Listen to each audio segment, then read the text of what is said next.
Welcome to this explainer. Okay, tell me if this sounds familiar.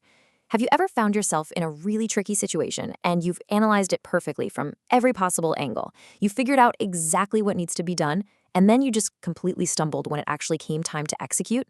Yeah, you're definitely not alone there. Today, we're exploring a brilliant framework by Edward de Bono, and it's designed to completely change how you approach taking action out in the real world.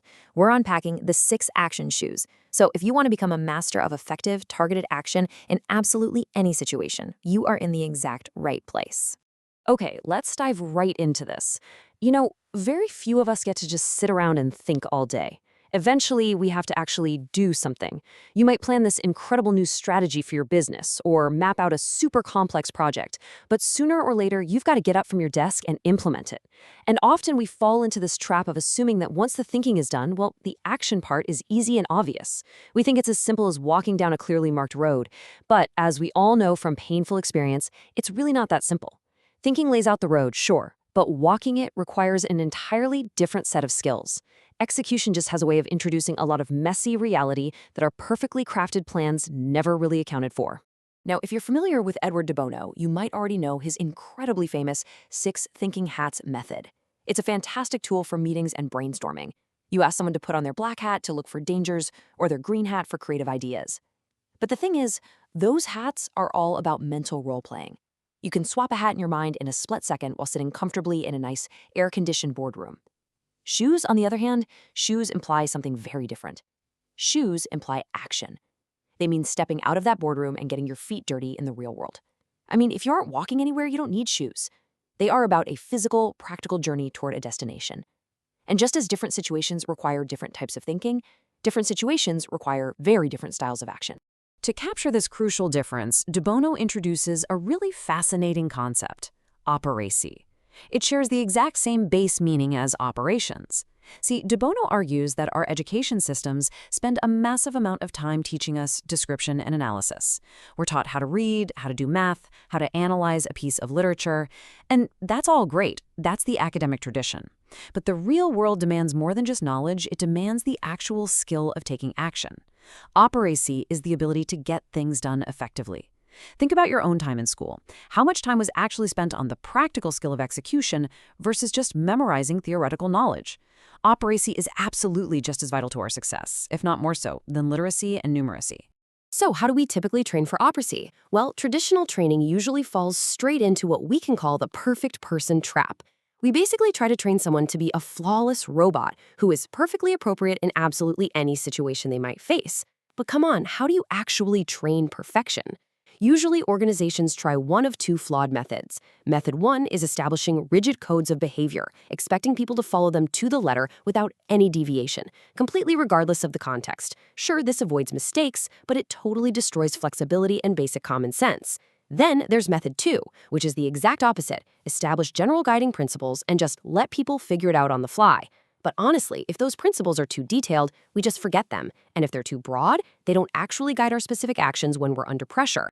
Now, what's really interesting about this slide is how de Bono brilliantly solves this perfect person trap. He breaks action down into 6 distinct modes, represented by 6 pairs of shoes of different colors and styles. Think about how a chef learns to cook. Nobody learns to be a perfect cook overnight. You learn how to deal with soups, then maybe grilling meats, then delicate pastries. The physical action needed to prepare a fragile pastry is entirely different from the action needed to butcher a fish, right? With the 6 action shoes framework, you can look at the specific needs of the occasion and choose your style of action precisely, just like a master chef chooses their specific ingredients and techniques based on the exact dish they're making. Okay, let's move on and see how this builds in practice. We're going to take a deep dive into our first style of action, which is the foundation for situations where safety, precision, and strictly following the rules are absolutely paramount. And that brings us to the navy formal shoe mode. Navy blue is the color of many uniforms, specifically the Navy itself, with its deep historical focus on drills and formality. Back in the days of sailing ships, firing those massive cannons required exact step-by-step procedures just to prevent the guns from exploding or firing at the wrong time. So the Navy shoe action mode covers strict routines and formal procedures. You use it when you want to avoid dangerous mistakes above all else. Think of an airline pilot going through their pre-flight checklist. They definitely don't try to get creative or invent a fun, exciting new way to take off each time. They stick precisely to the established routine to ensure safety.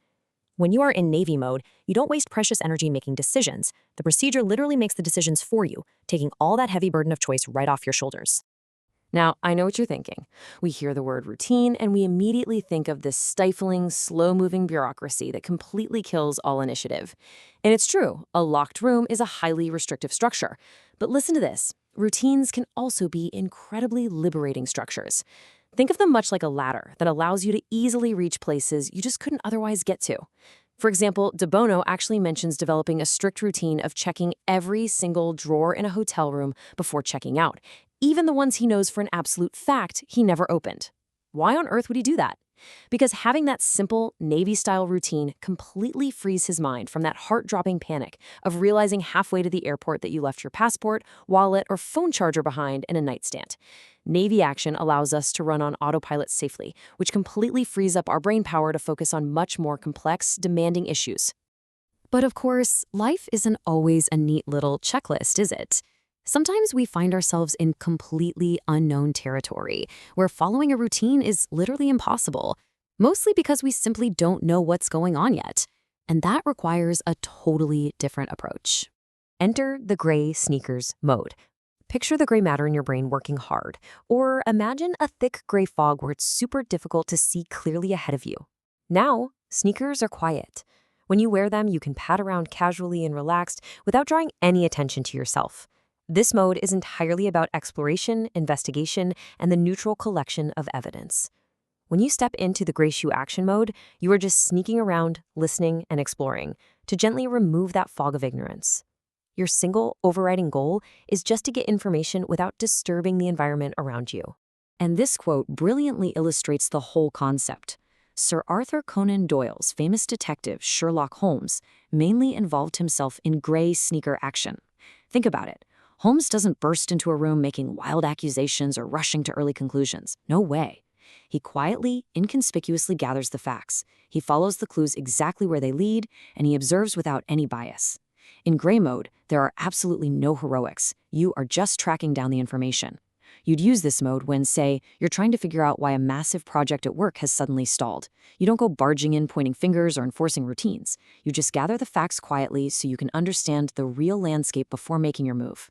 So the crucial point here is really understanding the profound difference between these two distinct modes. In the Navy action mode, you know exactly what the next step is because you are just following a known, established routine. It is exactly like reciting a poem you know by heart. You don't have to guess what the next word is going to be. But in the gray action mode, you are exploring the unknown. You do not know what you're going to find. What you find literally determines your very next step. If a clue turns up, you pivot and follow it. It's much more like conducting a dynamic conversation that could turn in any unexpected direction based on what the other person says back to you.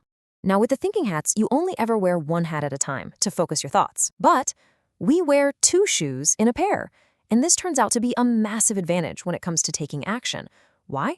Well, because real-world situations are rarely pure. Life just doesn't fit into neat little color-coded boxes. It's messy, it's complex, and it very often requires a combination of completely different approaches at the exact same time. You might be dealing with a strict compliance procedure, but you also need to quietly investigate a minor, confusing discrepancy that popped up along the way. And this brings us to the ultimate power of this whole framework: mixing and matching.